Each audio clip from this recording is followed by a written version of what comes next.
Okay, let us start the lecture number 5, in which we will discuss the Coulomb's law numericals.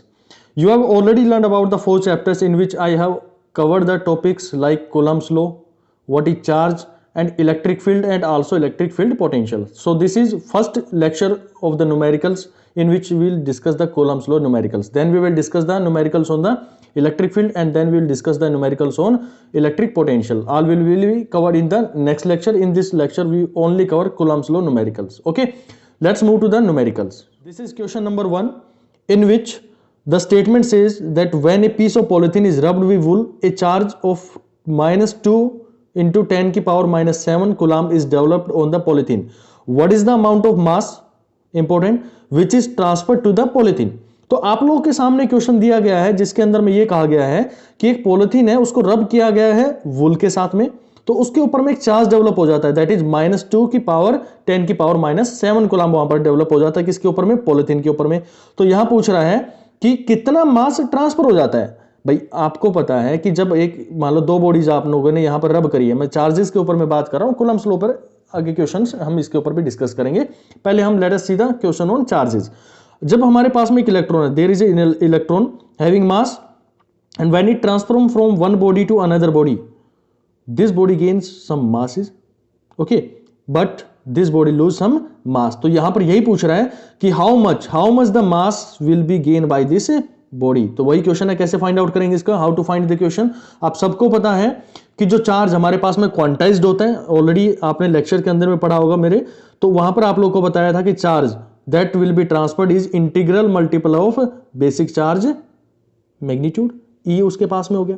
Okay, आपसे पूछा क्या गया कि पहले आप ये फाइंड कर लो how many electrons have been transferred. तो अगर आप ये निकाल लेते हो, ये 2 बॉडी जो है, 2 बॉडी हमारे पास में है, ये इलेक्ट्रॉन आपके पास में यहां से यहां मूव कर गया, एक electron, 1 electron has been transferred from one body to another body and another electron that also transferred from one body to another body. Means यहां पर आप कहेंगे कितने इलेक्ट्रॉन हमारे पास में ट्रांसफर कर गए, how many electrons has been transferred, these are 2। तो वही चीज मेरे को निकालना है कि मैं ये निकाल लूं, अगर if I able to find out how many electrons have been transferred from one body to another body, then I can easily find out the mass of the all these electron then that will be transferred from one body to another body. तो आप easily निकाल लेंगे कि polythene के ऊपर में कितना मास चला गया। अगर आप इलेक्ट्रॉन का जो मास है, नंबर ऑफ इलेक्ट्रॉन निकाल दें तो कितने इसके ऊपर में चले गए हैं, और एक इलेक्ट्रॉन जितने भी गए हैं उनके मासेस के बराबर में आप उसको साथ मल्टीप्लाई कर देते हैं, तो आप ये फाइंड कर लेंगे कि कितना मास वहां पर ट्रांसफर हो गया। चलिए यहां पर बात करते हैं इस क्वेश्चन को लेके। यहां पर आपने लिखा कि एन नंबर ऑफ, आपको इलेक्ट्रॉन निकालने, नंबर ऑफ इलेक्ट्रॉन, तो उसको लिख सकते हैं क्यू, यानी कि आपके पास में क्या हो गया, जो चार्ज गया है कितना उसके ऊपर में डेवलप हो गया, वो यहां पर लिखेंगे। ई जो बेसिक इलेक्ट्रॉन का चार्ज होता है दैट इज 1.6 इंटू 10⁻⁻19 कूलम्ब। आप इसको सोल्व करेंगे, the result will be 1.25 into 10⁻12। तो यहां से आपको एक आइडिया लगेगा that this is the amount of electron that have been transferred from one body to another body, यानी कि आपने निकाल लिया एन की मात्रा, यानी कि जो एन थे, नंबर ऑफ इलेक्ट्रॉन थे जो ट्रांसफर हुए थे, वो निकाल लिया आप लोगों ने। अब क्या कर सकते हैं, जो एन इलेक्ट्रॉन निकले, इनके जो मास था, इंडिविजुअल मास था, जो इलेक्ट्रॉन का मास होता है दैट इज 9.1 इंटू 10⁻⁻31, तो उससे आप मल्टीप्लाई कर दोगे तो आपके पास में आ जाएगा भाई कितना मास उसके पास में ट्रांसफर हो गया। If you multiply the number of electrons with individual electron mass, then you will able to get the idea that how much the mass have been transferred from one body to another body। तो जब आप इसको solve करेंगे, the answer will be 11.38 into 10⁻⁻19 kilogram. Okay, let's move to the second question, in which very important question, in which it is saying that 10⁻12 alpha particles, ध्यान से सुनिएगा इसको, alpha particles per second falls on a neutral sphere. यह कह रहा है कि एक स्पीयर है हमारे पास में, there is a sphere on which alpha particle गिर रहे हैं, किस रेट से, 10⁻12 जो है वो इतने इलेक्ट्रॉन एक सेकंड में गिर रहे हैं, यानी कि इतने नंबर ऑफ इलेक्ट्रॉन जो हमारे पास में अल्फा पार्टिकल्स हैं इस पेयर के ऊपर में इंसिडेंट हो रहे हैं, इतने इसके ऊपर में इंसिडेंट करवाए जा रहे हैं। Calculate the time in which sphere gets charge by 2 microcoulomb. ये कह रहा है कि कितनी देर के अंदर में ये जो स्पीयर हमारे पास में ये 2 माइक्रोकूलम्ब चार्ज गेन कर लेगा। भाई ध्यान से सुनना इस क्वेश्चन को, बहुत इंपॉर्टेंट है ये क्वेश्चन। तो firstly you have to get the idea that you have to calculate the time T, कि अगर आप टाइम निकाल लेते हो कितनी देर में ये हमारे पास में 2 माइक्रोकूलम्ब चार्ज डाल देगा, तो उसको फाइंड आउट करने का तरीका देखो। तो आप ये देखो कि अल्फा पार्टिकल्स गिर रहे हैं कितने भाई 10⁻12, और ये जो चार्ज इसके ऊपर में डेवलप करना है 2 माइक्रो कूलम्ब हमें डेवलप करना है। तो मींस मुझे ये डेवलप करने के लिए टी टाइम लेना पड़ेगा, यानी कि टी टाइम तक इसी रेट से अगर 1 सेकंड में हमारे पास में 10⁻12 जा रहे हैं तो टी टाइम तक इनको मैं मूव करवाऊं तो ये टी टाइम तक जाएंगे, तब इसके ऊपर में क्या डेवलप कर देंगे 2 माइक्रो कूलम्ब चार्ज कर देंगे डेवलप। ठीक है, यानी कि आप कहेंगे कि the charge the alpha particles in amount 10⁻12 incident for T time then it will develop a charge 2 micro coulomb here. ठीक है, तो अब आप लोग यहां से फाइंड आउट करो, आपके पास में आ गया कि 10⁻12 आपने कितनी देर के लिए करे टी टाइम के लिए, तो आप टोटल कह सकते हैं कितने हमने अल्फा पार्टिकल्स इसके ऊपर में डाले 10⁻12 इंटू टी जितने टाइम तक वहां पर चलेगा for that long time you have to multiply 10⁻12 into T. Okay, अब आपको देखना क्या है नेक्स्ट के अंदर में कि हमारे पास में जो अल्फा के ऊपर में चार्ज होता है, आप सबको पता होगा कि ट्वाइस ऑफ इलेक्ट्रॉन, जो चार्ज के ऊपर इलेक्ट्रॉन के ऊपर में चार्ज होता है उसका 2 टाइम्स होता है, ये 2 गुना होता है, तो you have to write 2e is charge on the alpha particle. तो आप ये कह सकते हैं कि हमारे पास में जो नंबर ऑफ इलेक्ट्रॉन जो है, मतलब कितना चार्ज उसके ऊपर में इंसिडेंट हो रहा होगा। तो यहां से देखो मेरे साथ जल्दी से इसको समझने की कोशिश करो। ये मेरे पास में एक स्फीयर है, दिस इज ए स्फीयर, 10⁻12 हमारे पास में जो अल्फा पार्टिकल्स थे these are incident on this body for how long T.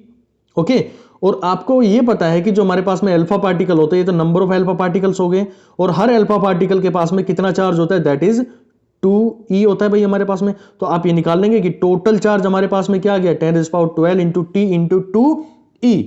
Okay, you have got idea about the alpha particle charges that is twice of electron. तो यहां से आपने निकाल लिया, तो आपने ये आइडिया निकाल लिया कि टोटल टी टाइम में कितना चार्ज उसके ऊपर में इंसिडेंट हो रहा होगा, ये आप लोगों ने इसके ऊपर में निकाल दिया।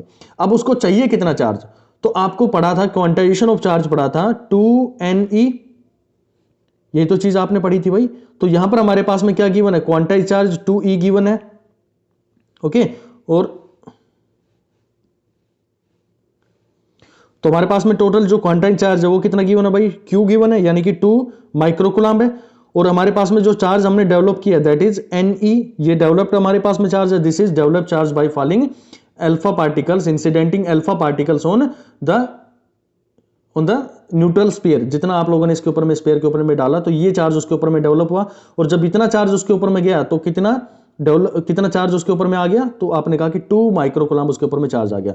मींस जो इसके ऊपर में चार्ज गया था वो और जो इसके ऊपर में डेवलप हो गया both are equal to each other.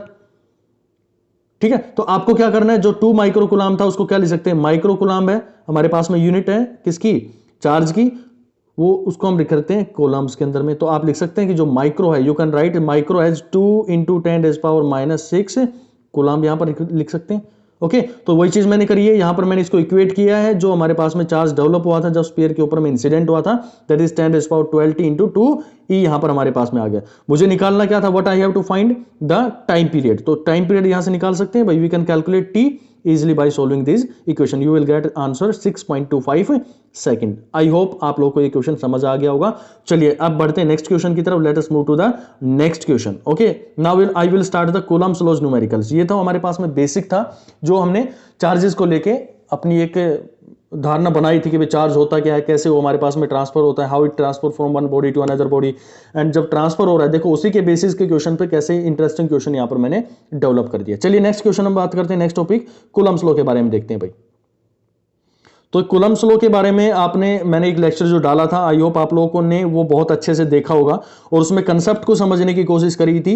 ये यहां पर मैंने कहा था ना कि पीडीएफ फाइल में पढ़ाने से पहले मैं आप लोगों को कुछ क्लासरूम जो हमारा स्टडी था, उसको लेक्चर था, उसकी तरफ मैं लेके जाऊंगा। वही मैंने आप लोगों को किया क्योंकि मुझे आपके बेसिक्स डेवलप करने थे। I have to make your basics strong, only then I can start its numericals. If a image of the Coulomb's law, what is Coulomb's law and how it works, what is the formula for the Coulomb's law, if it is clarify in your mind then we can easily solve the questions of Coulomb's law and its numericals. Okay, चलिए अब बात करते हैं, यहां पर हमारे पास में आएगा कि कूलम्ब्स लॉ क्या कहलाता है।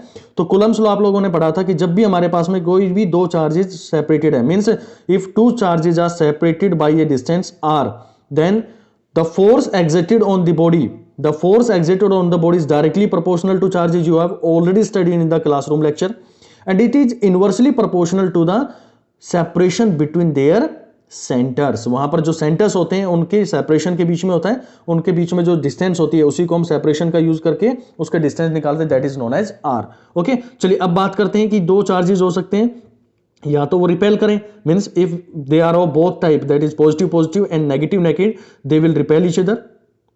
अगर वो दोनों सेम, अगर वो हमारे पास में सेम चार्जेस हैं, सेम टाइप के, सेम उनके पास में पोलैरिटी है, then they will repel each other. If they are of opposite type, एक पॉजिटिव है एक नेगेटिव है, then they will attract each other. आप लोगों ने बहुत अच्छे से इसका कूलम्स लॉ का मेरे जो क्लासरूम लेक्चर था, जिसने नहीं देखा है भाई वो जाके उस लेक्चर को देख सकते हैं। Those who have not watch that video, please go to the playlist and watch the lecture on Coulomb's law firstly. Okay, चलिए अब बात करते हैं हमारे पास में जो फॉर्मूला ड्राइव होकर आया था उसके अंदर में, दैट इज एफ ई, जो हमारे पास में फोर्स लग रही है अट्रैक्शन की या रिपल्सन की, जो भी लगेगी, जिसको हम बोलते हैं इलेक्ट्रोस्टैटिक के फोर्स के नाम से जानते हैं, दैट विल बिकम के Q1 into Q2 and divided by R square. R is separation between two bodies, जो इनके बीच में सेपरेशन है वो रिप्रेजेंट करता है। And what will be the value of K, you have to directly remember this value, 9 into 10⁻⁹ unit are very very important, that is newton metre square per coulomb square. तो आप लोग को ये याद हो जानी चाहिए। और अगर कोई आपसे पूछ ले what is the value of K, it can be given as 1/4 pi epsilon nought. ये जो यहां पर लिखा है that is known as epsilon nought के नाम से हम जानते हैं। तो इसकी जो वैल्यू आएगी that is 9 into 10⁻⁹ newton metre square coulomb square. चलिए अब बात करते हैं भाई इसके न्यूमेरिकल्स को लेकर मैं आप लोगों को लेकर चलता हूं। ये वेक्टर फॉर्मेशन है, वेक्टर फॉर्म में भी हम इसको रिप्रेजेंट कर सकते हैं, लेकिन these are not that much important for your ATC exam, because ATC exam में आपसे न्यूमेरिकल्स मैग्नीट्यूड के बेसिस पे बात करेगा, वो आपके स्केलर क्वांटिटीज को लेकर बात करेगा, उसके डायरेक्शन से ज्यादा बात नहीं करनी होती उसके अंदर में, डायरेक्टली हमें क्वेश्चन वहां पर अटेम्प्ट करने होते हैं। ओके, फिर आप लोगों ने प्रिंसिपल ऑफ सुपरपोजिशन के बारे में डिस्कस किया था, then you have discuss about the principle of superposition in the previous lecture, in which we have said that if the forces on a body are given by vector sum of individual forces exerted on that body. अगर आप लोगों ने पढ़ा होगा कि ये मेरे पास में चार्ज है, ये मेरे पास में चार्ज है और ये मेरे पास में अलग अलग चार्जेस हैं, if I have to find the force on this charge, then I have to take the vector sum this charge repel or attract in this direction. Okay, this charge will also exert a force in this direction, but these are vectors, so we cannot directly add them algebraically. We have to find the vector sum of these vectors, where we have used Coulomb parallelogram rule for the vector addition or triangle rule for the vector addition. तो आप लोगों ने वहां पर बहुत अच्छे से इसके बारे में बात करी थी। तो आप लोग इंडिविजुअली फोर्सेस निकालेंगे और उनको ऐड कर देंगे तो हमारे पास में क्या आ जाएगा, जो प्रिंसिपल ऑफ सुपरपोजिशन से हम वहां पर उसकी फोर्सेस को फाइंड आउट कर लेते हैं। ओके, चलिए इसके क्वेश्चंस की बात करते हैं हम। ये प्रॉपर्टीज भाई मैं भाई आप लोगों को क्लास नोट्स दूंगा ये, तो वहां से आप इनको पढ़ लेना, note that much a big deal. Okay, चलिए क्वेश्चन की बात करता हूं। पहला क्वेश्चन हमारे पास में आता है, इंपॉर्टेंट क्वेश्चन है, if the distance between two equal point charges is double and their individual charges are also double, what would happen to the force between them?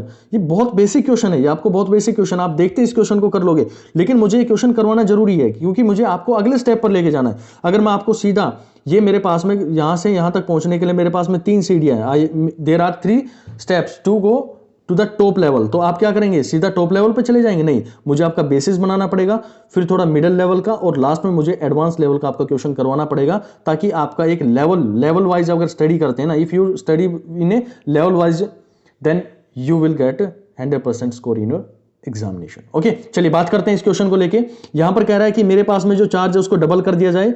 Okay, और जो हमारे पास में ये हमारे पास जो 2 equal point charges double and their individual charges are also double, तो उनको क्या कर रहा है, ये चार्जेस को डबल करने के लिए यहां पर बात कर रहा है। तो कैसे, इसके अंदर में कह रहा है कि जो फोर्स उनके बीच में लगेगी, then what will happen to the force.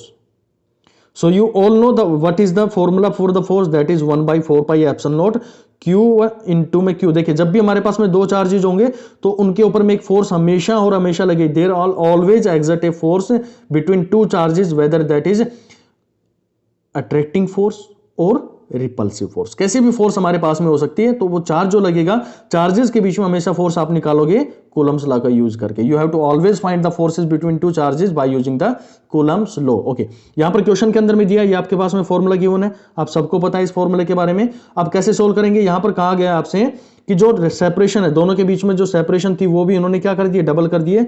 Means this is force number 1, if I assume this is force number 1 and this is Altered force. आपने किया कि उन दोनों के बीच में सेपरेशन जो था वो पहले R था, अब आपने क्या किया, इसको दूर कर दिया, you put the bodies away from each other that is 2r। तो आप लोगों ने r की जो वैल्यू थी 2r कर दिया, और इंडिविजुअल जो चार्जेस थे q था उसको 2q लिख दिया, and another one q charge also written as 2q। जो हमारे पास में यहाँ q और q चार्जेस थे इनको आपने 2q कर दिया, और इसको भी आपने क्या कर दिया 2q कर दिया। तो यहाँ पर आपके पास जो फोर्स निकल के आएगी, आप इसको सोल्व करेंगे तो ये निकल के आएगा आपके पास में that is equal to 1/4 pi epsilon naught 4, यहाँ से सोल्व करेंगे तो 4q² divided by 4r², that is equal to q² r² 1/4 pi epsilon naught. यहां से निकालेंगे तो आप देख रहे हैं कि जो हमारे पास में फोर्स पहले थी वही फोर्स हमारे पास में क्या आ गई है, अब आ गई है। तो ये क्वेश्चन इसको कैसे भी आप सोल्व कर सकते हैं। कभी आप लोगों को बोलेगा sometime it says that only the separation between the bodies changed, ठीक है, चार्जेस वहां पर सेम रखेगा, क्यू रखेगा, यहां भी क्यू यहां भी क्यू, लेकिन सेपरेट कर देगा, इसको आर है तो ये इसको कर देगा 2r कर देगा। ओके, या फिर आपको करेगा कि इसकी डिस्टेंस जो है वो कम कर देगा। तो अलग अलग तरह के इसके अंदर में क्वेश्चंस बनते हैं। आपको सिंपल यूज करना है, इस फॉर्मूले का यूज करके चलना है। वैल्यू जैसे जैसे आपको क्वेश्चन में बोलता चलता है आप लोगों को वो करते हुए चलना है। Means whatever given in the question you have to just put down the values in the formula and you will get the answer by comparing the final force and initial force. Okay, चलिए next question की तरफ move करते हैं। Let us move to the next question. Okay, this is very interesting question. This question is very interesting. How to solve this question? It says a particle of mass m carrying charge q1. q1 charge है किसी body के पास में, is revolving around a fixed charge minus q2 in a circular path of radius r. Calculate the period of revolution. देखिए क्या बोल रहा है question के अंदर में, यहां पर कहा जा रहा है कि एक हमारे पास में चार्ज है जिसका चार्ज है q1 प्लस q1 वहां पर गिवन है, plus q1 is given and it revolves around a charge minus q1 in a circular path. जब भी हमारे पास में सर्कुलर पाथ होता है तो आप सब लोगों ने पढ़ रखा है कि वहां पर जो फोर्स लगती है there is a centripetal force, वो सेंटर की तरफ में जो इसको अट्रैक्ट कर रही होगी, यानी कि इसको रेस्पॉन्सिबल होगा इसकी सेंट्रल ये जो सर्कुलर पाथ है उसमें ट्रांसवर्स करवाने के लिए। Centripetal force is responsible to move the q1 charge in a circular path. Okay, तो यहां पर आप लोग सबको बताया है कि भाई इसका जो फोर्स होता है वो होता है जो चार्ज है उसका मास आर, जितना रेडियस उसका गिवन है, what is the radius, and omega square यहां पर हमारे पास में क्या आ गई एंगुलर वेलोसिटी के नाम से इसको जानते हैं, एंगुलर स्पीड के नाम से आप इसको जानते हैं। ठीक है, एम आर ओमेगा स्क्वायर, इसको ओमेगा लिखते हैं भाई, जिसकी वैल्यू ओमेगा जो होता है that is equal to 2 pi divided by T. अब ये बात करें कि टी क्या होता है, व्हाट इज टी, तो टी यहां पर होता है कि आपने ये मान लो मेरे पास में एक सर्कुलर पाथ है, चार्ज यहां से चलना शुरू हुआ और चार्ज यहां से चल के वापसी यहां पर जब पहुंचा है that is that how much time it is taken, it is denoted by t। ठीक है, तो जितना टाइम यहां से चार्ज मूव किया और लौट कर ये इस पॉइंट पर आ गया तो वो लिखा जाता है उसके टाइम पीरियड से, यानी कि कितनी देर के अंदर में वो चार्ज वहां पर लौट कर वापसी आ गया, that is known as time period of the charge. Okay, चलिए अब बात करते हैं इसका रिवॉल्यूशन का जो टाइम पीरियड है वो निकालने के लिए आ गया। अब आपको करना कुछ नहीं है, सिंपल आपको सोल्व करते हुए चलना है मेरे साथ में। आपको गिवन है फोर्स, यानी कि यहां पर फोर्स लग रही होगी कौन सी, इन चार्जेस के बीच में, that is electrostatic force and it is given by Coulomb's law, that is 1/4 pi epsilon naught q1 q2 divided by r square। क्योंकि इनके बीच में सेपरेशन क्या है r है, मैं इसको थोड़ा और रब कर देता हूं। ओके, अब आपको दिख रहा होगा ये हमारे पास में q1 है और ये मेरे पास में q2 है भाई, और इन दोनों के बीच में सेपरेशन है दैट इज r। तो यहां से आप सोल्व करोगे इसको तो आपके पास फोर्स आएगी 1/4 pi epsilon not q1 q2 divided by r square. Okay, और ये जो फोर्स है यही तो फोर्स है भाई रेस्पॉन्सिबल इसको सेंट्रीपिटल फोर्स करने के लिए। This force is also equal to the centripetal force, यानी कि वही तो फोर्स है जो इसको इस सर्कुलर पाथ में मूव करवाने के लिए बोल रही है। तो आप कर सकते हैं दोनों को इक्वेट, जो सेंट्रीपिटल फोर्स आई और हमारे पास में ये जो फोर्स आई है इलेक्ट्रोस्टैटिक फोर्स, उसको आप कंपेयर कर लो। तो यहां पर आप इसकी ओमेगा की वैल्यू पुट करेंगे तो आपके पास में क्या आ जाएगा, दैट ओमेगा को आप लिख सकते हैं 2 पाई टी, और जब इसका स्क्वायर करेंगे तो क्या हो जाएगा ये 4 pi square divided by T square, बिल्कुल एज इट इज आपको वैल्यूज यहां पर पुट कर दिए भाई। ओके, अब देखो इसको क्या सोल्व कैसे करेंगे, आपको टी निकालना है, टी को एक तरफ में लेके जाओ और बाकी जितना भी क्वेश्चन है उसको भाई अपने एक बार कॉपी पेन में उठाओ और वहां पर उसको सोल्व करके देखो। ठीक है, you will get the idea about the time period of the revolution and this is very very important formula. ये रिजल्ट आपको याद रख लेना है अपने एग्जाम के लिए, you have to remember this result for your upcoming examination. ठीक है, चलिए मूव करते हैं नेक्स्ट क्वेश्चन की तरफ में, वेरी इंटरेस्टिंग क्वेश्चन।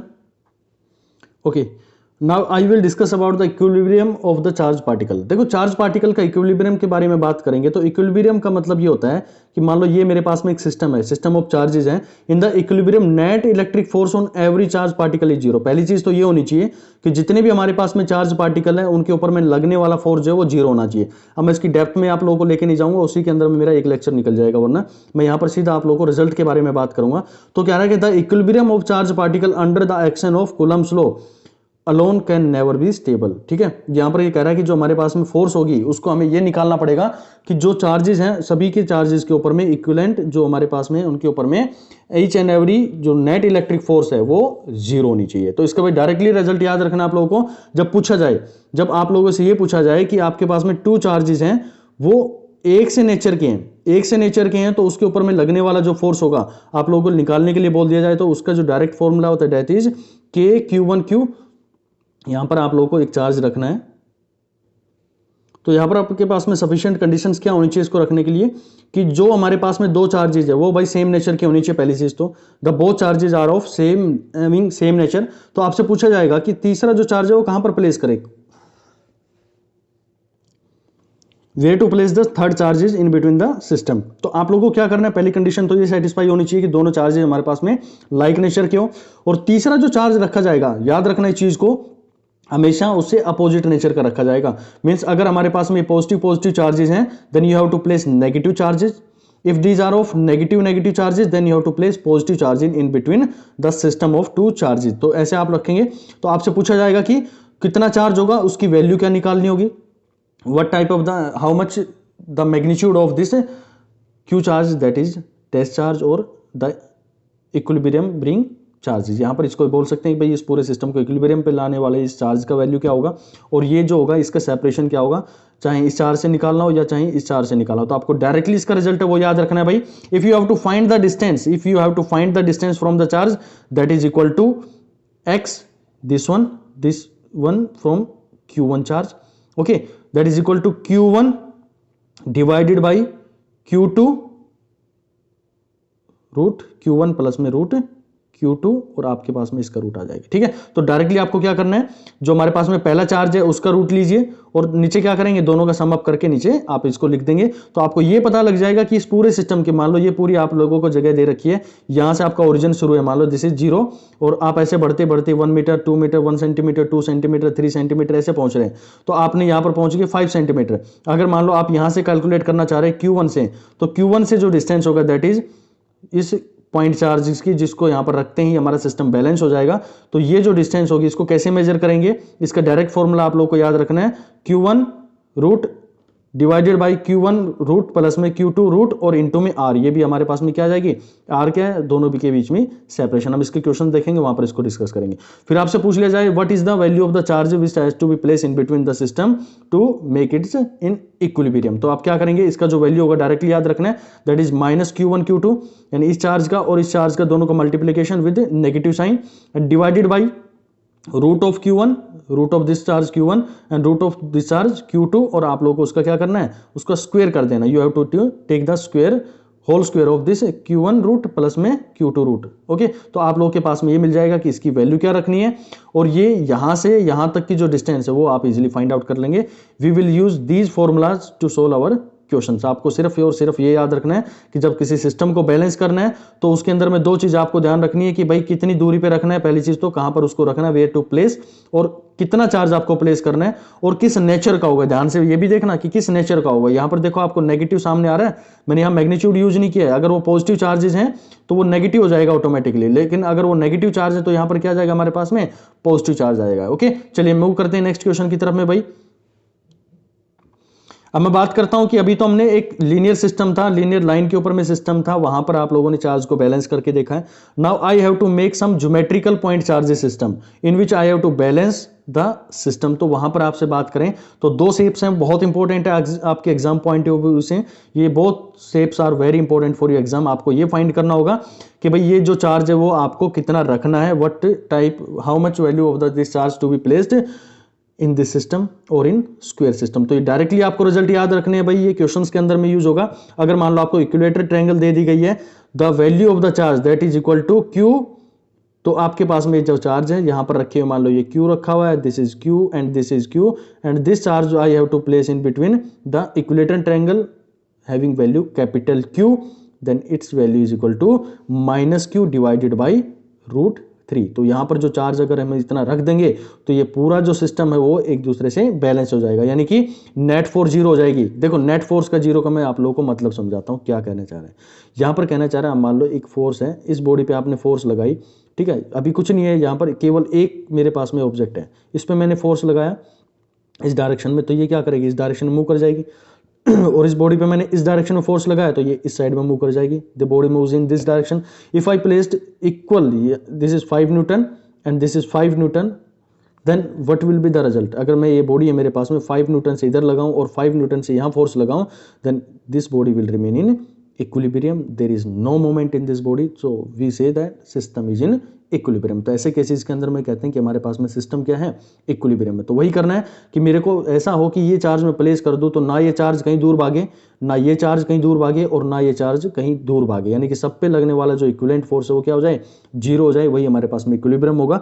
तो आपसे चार्ज की वैल्यू पूछी जाती है डायरेक्टली, तो आप क्या करेंगे, जो आपके पास में जो वर्टिसेज है, देखो सिमेट्रिकल है, सिमेट्रिकल ज्योमेट्रीज हमारे पास में क्या होती है, ठीक है, तो ये हमारे पास में सिमेट्रिकल, जैसे इक्विलेटरल ट्रायंगल हो गया और हमारे पास में ये स्क्वायर हो गया। क्या रेक्टेंगुलर का भी सिमेट्री बन सकती है, नहीं, रेक्टेंगुलर की कोई सिमेट्री हम यूज नहीं करते, केवल स्क्वायर की हम यूज करके चलते हैं।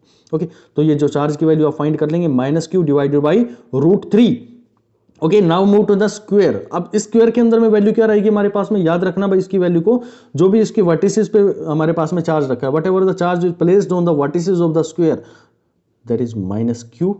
ओके, 2√2 इंपॉर्टेंट फॉर्मूलाज है, you must have to write in your notebook and revise again and again these formulas. ठीक है, बहुत इंपॉर्टेंट है ये फॉर्मूला, आपको बार बार इनको याद करना है और इनके ऊपर में क्वेश्चन सॉल्व करके देखें। डायरेक्टली क्वेश्चन अगर आपको फॉर्मूला याद है, डायरेक्टली इसका फॉर्मूला आप लोगों को याद है तो क्वेश्चन इजीली कर ले जाओगे, इतना ही इसके अंदर में क्वेश्चन पूछा जाता है। चलिए नेक्स्ट क्वेश्चन की तरफ में बढ़ते हैं, बहुत इंपॉर्टेंट है ये, very very important question for your ATC exam. इसके अंदर में कह रहा है कि हमारे पास में कोई एक सस्पेंडेड सिस्टम है। सस्पेंडेड सिस्टम का मतलब होता है, जैसे मैं थोड़ा सा आप लोगों को इसकी डेप्थ में लेके जाने की कोशिश करूंगा। मान लो मेरे पास में एक बॉल है, ठीक है, यहां पर मैं इसको एक थ्रेड के साथ लटका दे रहा हूं, ठीक है, जैसे सिंपल पेंडुलम की बात करते हैं। You have already seen about the simple pendulum in the watches, जो हमारे पास में क्लॉक्स होती हैं उसके अंदर में भी आपने होगा ना इस पेंडुलम के बारे में बात करी होगी। तो ये पेंडुलम क्या होगा, यहां से इधर जाएगा और फिर यहां नीचे आएगा, again come to this point and again move to this point. तो क्या करेगा, इन्हीं दो पॉइंट्स के बीच में टू एंड फ्रो मोशन करता रहेगा। तो ये हमारे पास में क्या कहलाएगा, सस्पेंडेड मोशन कहलाएगा। तो हमें क्या करना है, एक चार्ज को प्लेस करना है ऐसे सिस्टम के अंदर में। तो ऐसे सिस्टम में हम कहां पर प्लेस करें, तो मैं आप लोगों को इसकी डेप्थ में नहीं लेके जाऊंगा, सिर्फ थोड़ा सा यहां पर समझाने की कोशिश करूंगा। देखो ये मेरे पास में, जल्दी जल्दी इसकी बात करें तो ये मेरे पास में एक सिस्टम हो गया, मैंने एक पोजीशन की यहां पर इसको मान लिया है। यहां पर मानने के बाद मैं क्या करूंगा, मैं ये बॉडी का जो टेंशन लग रहा होगा, जो थ्रेड है इसके ऊपर में एक टेंशन लग रहा होगा, यानी कि एक फोर्स लग रहा होगा, यो इस डायरेक्शन में लग रहा होगा, जो इसको ऊपर की तरफ में खींचने की कोशिश कर रहा होगा। एंड अगर हम इसकी बात करें तो इसके ऊपर में लगने वाला फोर्स, जो टेंशन है इसका अपोजिट फोर्स इसको बैलेंस करके रखे हुए, तो ये नीचे की साइड में लगेगा। ओके, अब इसको रिजोल्व करके देखेंगे, वेक्टर रिजोल्यूशन का हम यहाँ पर मेथड यूज करते हैं। मैं यहाँ पर डेप्थ में नहीं लेके जाऊंगा क्योंकि इतना आप लोगों के एग्जाम में डायरेक्टली नहीं पूछेगा, सिर्फ आपको फॉर्मूला याद रखना है कि कितना डिस्टेंस ये मूव कर जाएगा, कहां पर मुझे ये प्लेस करना है। ओके, तो उसकी वैल्यू कैसे फाइंड करेंगे फॉर इक्विलिब्रियम पोजीशन, यही से क्वेश्चन बनता है इसके अंदर में। देखिए इसकी वैल्यू क्या रहेगी, आप लोग ध्यान से सुनना भाई। इसकी जो वैल्यू आप लोग फाइंड करके लेके आएंगे, that will be equal to x, यानी कि एक्स क्या है, यहां से इस चार्ज से, इस पोजीशन से यहां तक जो आप लेके कर रहे हैं, the position, the distance from this charge to this charge, ये जो डिस्टेंस है दोनों के बीच में सेपरेशन है, उसी को आप रिप्रेजेंट कर रहे हैं एक्स से, जहां पर मुझे वो चार्ज प्लेस करना है, that is equal to Q.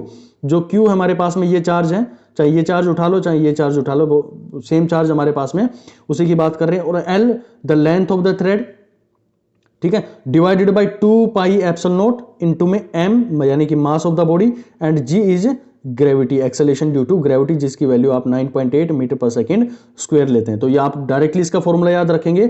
अगर आपसे पूछ लिया जाए कि एक सस्पेंडेड आपके पास में सिस्टम है तो उसकी सेपरेशन जो कितना हम रखें कि उसका जो सिस्टम हो इक्विलिब्रियम पोजीशन पर आ जाए, तो आपको करना क्या है, जो एक्स फाइंड करना है, इक्विलिब्रियम पोजीशन फाइंड करनी है, डायरेक्टली आपको रिजल्ट यूज करने हैं। The result is q square into में L divided by 2 pi epsilon nought m g. भाई आपको जब भी फिजिक्स पढ़ रहे हो ना, तो आपको रिजल्ट्स तो बिल्कुल याद हो जाने चाहिए, इनको नोटबुक के अंदर में आप नोट करते हुए चलो। You must have to write down all the formulas with my lecture. Okay, चलिए अब आगे बात करते हैं। ये हमारे पास में आ गई पोजीशन आ गई है भाई कि किस पोजीशन पर हमें उस बॉडी को प्लेस करना पड़ेगा अगर हम एक सस्पेंडेड मोशन है, सस्पेंडेड पॉइंट चार्ज है, उस सिस्टम की बात करें। सस्पेंडेड का मतलब आप लोग समझ गए होंगे कि क्या सस्पेंडेड सिस्टम होता है। आप लोगों को क्वेश्चन के अंदर में ये मेंशन होगा कि सस्पेंडेड सिस्टम है या फिर हमारे पास में लीनियर सिस्टम है या फिर ज्योमेट्रिकल सिस्टम है, सिमेट्रिक ज्योमेट्रिकल पॉइंट सिस्टम है या फिर आपके पास में 3 पॉइंट चार्जेस के बारे में है। ठीक है, तो सारी चीजें आपको गिवन होंगी। डायरेक्ट ये 3-4 फॉर्मूला है जो उनको आप याद कर लेना भाई। ठीक है, चलिए मैं क्वेश्चन की तरफ मैं मूव करता हूं। मेरा पहला क्वेश्चन यहां पर निकल के आ रहा है, for the system shown in the figure Q for which resultant force is on Q is 0। Resultant force जो है क्यू के ऊपर में 0 हो जानी चाहिए भाई। इसके अंदर में लगाओ, इसको पॉज करके यहीं पर इसको सोल्व करने की कोशिश करो आप लोग। ओके, तो इस क्वेश्चन को हम सोल्व करते हैं। देखिए कैसे इसको सोल्व करके देखेंगे। यहां पर आप लोगों को दे रखा है कि for the system in the figure Q for which resultant force on Q is 0। देखो आपको करना क्या है सोल्व, आपके पास में एक स्क्वायर गिवन है, स्क्वायर के अंदर में यहां से एक एक पॉइंट भाई मेरे साथ में इसको सोल्व करने की कोशिश करना। ये आपके पास में स्मॉल क्यू चार्ज है, ये भी आपके पास में स्मॉल क्यू चार्ज है। This one is Q charge and this one is Q charge. अब यहां पर जो भी होगा तो पहली चीज तो ये हुआ कि ये जो Q और Q होंगे ये दोनों अपोजिट नेचर के होने चाहिए हमारे पास में। Both charges must be of opposite nature to make a attraction between these. तो यहां पर हमारे पास में क्या होगी, ये इसकी तरफ अट्रैक्ट कर जाएगा और ये हमारे पास में इसकी तरफ में अट्रैक्ट कर जाएगा। अब इस चार्ज के ऊपर में और फोर्स कौन लगा रहा होगा भाई, इस चार्ज के ऊपर में in the system you have already learn about the superposition theorem. ठीक है, तो ये चार्ज भी इसके ऊपर में फोर्स लगाएगा और ये चार्ज इसको कहां धकेलने की कोशिश करेगा, इन this direction. This charge will push this charge in this direction. तो यहां पर ये इस डायरेक्शन में जाएगा।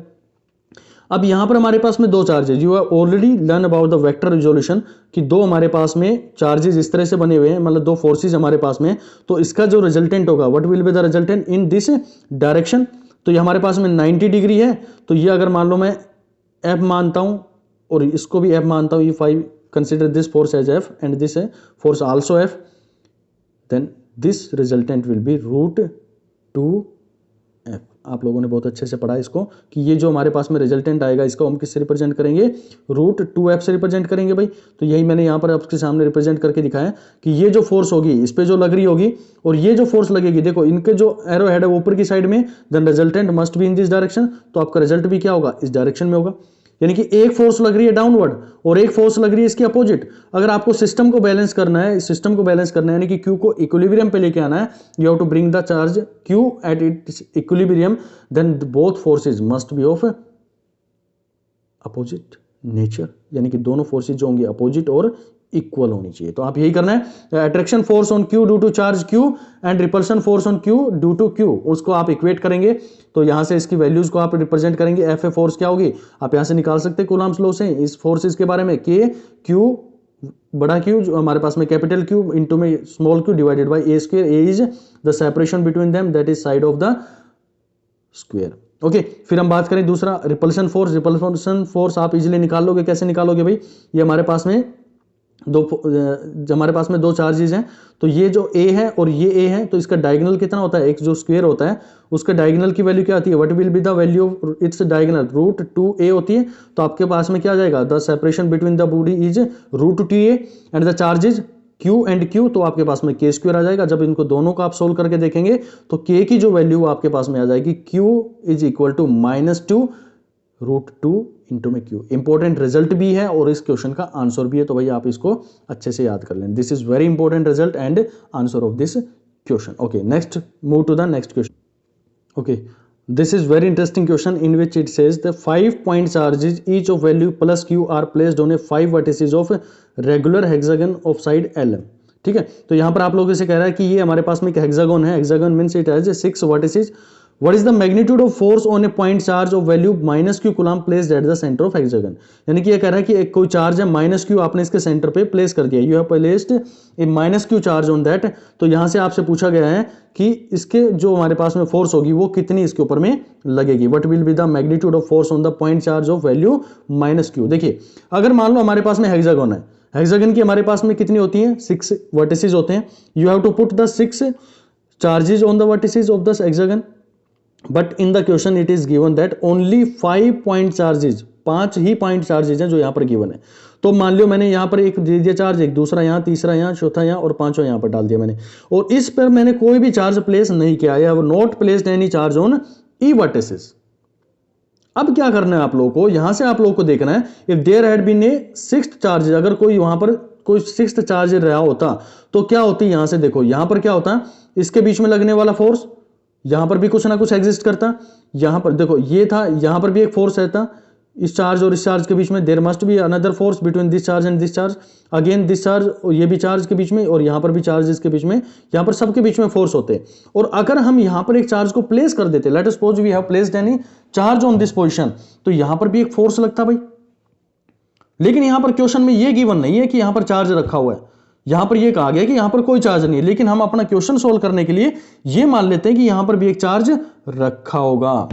ओके, तो ये फोर्स है वो कैंसिल आउट कर गई इसको, बिल्कुल सही रहा। ये फोर्स है इसको कैंसिल आउट कर गई इसको, दोनों फोर्सेस आपस में कैंसिल आउट हो गए। अब यहां पर करना क्या है, लेट अस सपोज कि F जो है वो हमारे पास में हमने अज्यूम कर लिया कि ये जो फोर्स लग रही है ये F है, और यहां पर ये इसको बैलेंस करने वाला, ये जो हमारे पास में फोर्स है ना, इसको बैलेंस करने वाला कोई नहीं है, जो यहां पर इसको बैलेंस करने वाला कोई फोर्स नहीं है। लेकिन हमने कहा कि भाई इसको बैलेंस कर सकते हैं कैसे, अगर हम यहां पर भी एक चार्ज रख देते हैं। अगर मान लो आप लोगों ने एक चार्ज यहां पर प्लेस कर दिया, ये चार्ज प्लेस कर दिया, तो यहां पर भी एक अपोजिट एंड इक्वल फोर्सेज आ गई हैं, ये इसको अट्रैक्ट करेगा, ये इसको अट्रैक्ट करेगा, they both are opposite to each other and equal in magnitude, तो कह सकते हैं कि दोनों क्या कर गई है, बैलेंस कर गई है, तो हम कहेंगे सिस्टम हमारा बैलेंस हो गया। लेकिन ये बैलेंसिंग के बाद में नहीं कर रहा है, लेकिन कंसेप्ट हम बैलेंस का यूज करके चलेंगे इसके अंदर में। तो आप कह सकते हैं कि ये मान लो अगर हमारे पास में स्मॉल एफ फोर्स है और यहां पर जो लग रही है वो कैपिटल एफ फोर्स है, तो इन दोनों का सम होगा, यहां पर F प्लस में F इक्विलिब्रियम पे लेके चलना है मुझे, तो F यानी कि कैपिटल जो यहां पे लग रहा है प्लस में जो इसके अपोजिट में होगा, जो इसको अपोजिट डायरेक्शन में लेके जाएगा, the sum of both the forces is 0, दोनों का 0 आना चाहिए। तो आप यहां से कंक्लूजन निकाल सकते हैं that F is equal to minus of F, ये भी तो कह सकते हैं आप लोग, तो माइनस एफ के बराबर में आ गया। तो ये जो आपके पास में वैल्यू आएगी, जब आप इसकी वैल्यू रखेंगे, किसी एक फोर्स को आप कैलकुलेट करके निकालेंगे बाय यूजिंग कूलम्ब्स लॉ, तो ये फोर्स आप निकाल लो, चाहे ये फोर्स निकालो, जोन सा भी आपको निकालना है, you can easily find out. तो ये फोर्स जो लगेगी that is equal to 1/4 pi epsilon naught, ठीक है। यहां पर आप इन दोनों फोर्सेज को निकाल लो, तो ये आपके पास में आएगा 1/4 पाई एप्सिलॉन नॉट, और ये के की वैल्यू जो हमारे पास में आती है पहले, और फिर आप चार्ज को रखेंगे, तो चार्ज क्या आ गया भाई, ये क्यू चार्ज है और ये भी क्यू चार्ज है, और कूलम्ब्स लॉ में हम सिर्फ और सिर्फ मैग्नीट्यूड की बात करते हैं, यहाँ पे मैग्नीट्यूड रखेंगे Q इंटू क्यू, दोनों चार्जेस रख लिए, और यहाँ पर किसके बराबर हो गया, ये L स्क्वायर, दोनों के बीच में सेपरेशन आप सबको पता है कितनी दे रखी है इसने, L दे रखी है इसके अंदर में। तो यहां से इसको सोल्व करेंगे भाई, आप लोगों के पास में रिजल्ट मिल जाएगा that is q square divided by 4 pi epsilon not L square. तो ये भाई इंटरेस्टिंग क्वेश्चंस थे कुछ जो भी हमारे पास में बन सकते हैं इसके अंदर में, कूलम्ब्स लॉ को लेके या फिर चार्जेस को लेके, वो सारे मैंने आपके डिस्कस कर लिए हैं, all the question have been discussed here. आप इसके अलावा मेरे को नहीं लगता आपकी एटीसी के एग्जाम में इससे हाई लेवल का कोई और एग्जाम मतलब इस तरह से क्वेश्चन बना सकता है। अगर आप इन्हीं फॉर्मूलाज को 1 से 2 बार रिपीट कर लेंगे तो इस चैप्टर के अंदर में इन 2-3 टॉपिक जो आप लोगों को पढ़ाए गए हैं इनसे बाहर एक भी क्वेश्चन नहीं बनेगा। No questions will be out from this syllabus, ठीक है। जितना भी आप लोगों को यहाँ पर करवा दिया गया in the classroom session, this is much enough for your exam preparation. Hope so you have understand the concept and its numerical. We will meet in next lecture. So keep patience and don't try to ask again and again, sir you have not uploaded the video. Dear, my schedule is very hectic along with jobs, थोड़ा सा hectic हो जाता है बहुत ज़्यादा, तो मैं जितना होता है मैं कोशिश करता हूँ कि टाइमली आप लोगों के लिए चीज़ें मैं प्रोवाइड कर दूँ, but sometimes there are some circumstances in which I have to face a delay in the uploading of the videos, ठीक है। अभी मैं इस वीडियो को रात के टाइम पे बना रहा हूँ आप लोगों के लिए, सिर्फ इसलिए कि भाई जो हमने कमिटमेंट किया था दिन के अंदर में, मैं ताकि मैं उसको फुलफिल कर सकूँ, whatever I have committed with you, so that I can fulfil your dreams. Okay, let us meet in next lecture. And जो भी साथी भैया आपके हों उनको जुड़ने के लिए बोलिएगा, ताकि उनको टाइमली रहते हुए, जो टाइम रहते हुए उनको बेस्ट कंटेंट के साथ में उनके क्वेश्चन सॉल्विंग हो जाएं। और आप बहुत लक्की हैं भाई, आपको टाइम से मतलब अभी तो एग्ज़ाम के फॉर्म भी नहीं निकले आप लोगों के, और उससे पहले आप लोग जो क्लासेज हैं वो आपको एक शेड्यूल तरीके से दिए जाने की कोशिश की जा रही है, ठीक है। तो आप जो हमारे पास में 100% लोग जो फॉर्म भरने वाले हैं ना, उसके अंदर में आप 60% लोगों से ऊपर आ चुके हैं। 60% ही क्यों बोला, क्योंकि यहाँ पर बहुत सारे लोग जुड़ चुके हैं, तो वो भी इसी पैरेलली हमारे साथ में इन्फॉर्मेशन को शेयर कर रहे हैं। तो उन 60% जो नहीं अभी, जिनको अभी तक कंटेंट के पास में नहीं पहुँचे, उनसे आप बहुत ऊपर आ चुके हैं। तो आप बने रहेंगे तो चीज़ें बिल्कुल स्मूथली वे से चलती रहेंगी। और भाई मैं तो ये कहूँगा बार बार कि टाइम रहते हुए अपनी पढ़ाई को ना, क्योंकि जो अनएम्प्लॉयमेंट होती है ना, वो इंडिया के अंदर में इतनी ज़्यादा है कि एक वैकेंसी निकलती है ना तो उसके ऊपर में भी लाखों फॉर्म भरे जाते हैं। आपको वो ध्यान नहीं रखना, आपको सिर्फ ये ध्यान रखना है कि अगर आपके पास में 264 वैकेंसीज आई हैं, देन मुझे एक वैकेंसी मेरी कंप्लीट हो चुकी है, मुझे उसके ऊपर में फाइट करना है, मुझे अपनी एक वैकेंसी कंफर्म कर ली है। बाकी जो लड़ रहे हैं ना वो 263 सीट्स के लिए लड़ रहे हैं। जब ये कॉन्फिडेंस लेवल आपके अंदर में बिल्ट होगा ना, तब असली मजा आता है तैयारी करने के अंदर में, ठीक है। और दूसरा चीज मैं एक यार आप लोगों को बताना चाहूंगा कि बहुत सारे आप यूट्यूब के अंदर में वीडियोस देखते होंगे, हर कोई कहता है लाइक करो, सब्सक्राइब करो। भाई यहां पर मैं ऐसा कुछ नहीं बोलता हूं, मैं सिर्फ ये कहता हूं कि ज्ञान है भाई, इस ज्ञान को जितना बांटोगे उतना आप लोगों को मिलेगा। मेरा इन वीडियोस के ऊपर में कोई कॉपीराइट नहीं है, ये वीडियो सब आपके लिए हैं। जहां डाउनलोड करना है डाउनलोड करो, सेव करना है सेव करो, शेयर करना है शेयर करो, कोई कॉपीराइट नहीं है भाई आप लोगों इन वीडियोस के ऊपर में। हाँ, लेकिन एक लाइक का जो होता है ना, उसका एक मैं आप लोगों को यूट्यूब का एक फंक्शन बताता हूँ। यूट्यूब की ना एक एल्गोरिथम काम करती है। जब भी आपको वीडियो अपलोड करते हैं ना, कोई भी वीडियो अपलोड करते हैं, तो वो ये देखता है कि उसके अंदर में कितने, जो अगर उसका कंटेंट अच्छा है तो वो उसको आइडेंटिफाई करता है एक लाइक से। जब वो लाइक से आइडेंटिफाई करता है तो वहां से क्या करेगा, अगर आप लोग उसको मैक्सिमम टाइम लाइक करते चले जाते हैं तो उसको लगता है कि हाँ ये कंटेंट है वो यूजफुल है ताकि इतने लोग उसको देख रहे हैं। तो वो क्या करता है, उस एल्गोरिथम का यूज करके उस वीडियो को टॉप पर ले जाता है। और टॉप पर ले जाता है तो जो बच्चा सर्च कर रहा होता है, द राइट पर्सन, और राइट उसके पास में इंफॉर्मेशन पहुंच जाती है। तो यही हमारा मेन मोटिव होता है, इसी लाइक का ये हमारे पास में यूज होता है। मैं नहीं कहता आप लाइक करो ना करो, कोई मतलब नहीं है, लाइक करो अनलाइक करो, मेरे को कोई फर्क ही नहीं पड़ता। मैं यहां पर सिर्फ एक अपने पैशन को सेटिस्फाई करने के लिए आप लोगों को पढ़ा रहा हूं। मैं इसको जो ये मेरा पैशन है, कोई प्रोफेशन नहीं है, and I never make this as a profession और ए बिजनेस।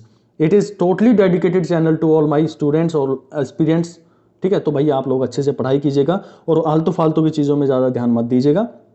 चलिए मिलते हैं भाई नेक्स्ट लेक्चर के अंदर में, जिसके अंदर में हम बात करेंगे इलेक्ट्रिक फील्ड को लेके और इलेक्ट्रिक पोटेंशियल्स के जो हमारे पास में क्वेश्चंस बनते हैं उनकी बात करेंगे। फिर हम एक छोटा सा कंसेप्ट है इलेक्ट्रिक डाइपोल का, और वो खत्म करने के बाद में मैं पैरेलली आपके साथ में एक बहुत इंपॉर्टेंट पोर्शन है जो कि मॉडर्न फिजिक्स का है। Modern physics a very important portion in the ATC examination, वो आप लोगों के साथ में शुरुआत करूंगा मैं। I will start modern physics along with electrostat. तो इलेक्ट्रोस्टैट के अंदर में 1 से 2 लेक्चर और आएंगे, उसके बाद में खत्म हो जाएगा। Then we will be move to आज the modern physics and along with magnetism. तो ये दो चीज हमारे साथ में बहुत पैरेलली चलती रहेंगी और मैं कोशिश करूंगा कि जो आपकी 12th की NCERT है और उसके जो सारे जितना भी हमारे पास में सिलेबस, उसको मैं कम से कम समय में आप लोगों के लिए कर सकूं, यहाँ पर आप लोग के लिए प्रोवाइड कर सकूं। चलिए मिलते हैं भाई नेक्स्ट वीडियो के अंदर में। Thank you so much for watching.